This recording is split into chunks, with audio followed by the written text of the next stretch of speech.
கொடைக்கானல் செம்மன்மேடு பகுதியில் பெரிய பைன் மரம் ஒன்று முறிந்து விழுந்து மின் கம்பங்கள் சேதமடைந்ததால் மின்சாரம் துண்டிக்கப்பட்டுள்ளது.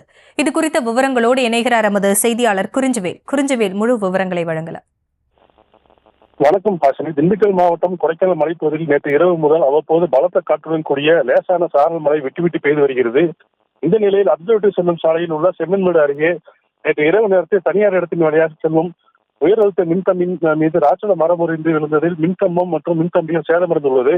இதன் காரணமாக அப்சர்வேட்டரி, செல்லப்புறம், புதுக்காடு, பெரிபால்ஸ், செம்மன்மேடு உள்ளிட்ட பல்வேறு பகுதிகளில் 1000க்கும் மேற்பட்ட வீடுகளுக்கு நேற்று இரவு முதல் மின்சாரம் முற்றும் துண்டிக்கப்பட்டுள்ளது.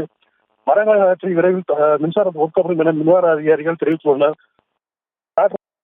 நிலையில் பூம்பாறையிலிருந்து மணவனூர் செல்லக்கூடிய மின்சார வழித்தடங்கள் மரங்கள் முறிந்து விழுந்து வருவதால் 10க்கும் மேற்பட்ட மேல்மலை கிராமங்களும் மின்சாரம் துண்டிக்கப்பட்டுள்ளது.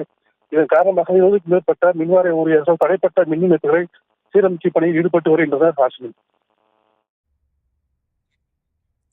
விவரங்களுக்கு நன்றி குறிஞ்சுவேல்.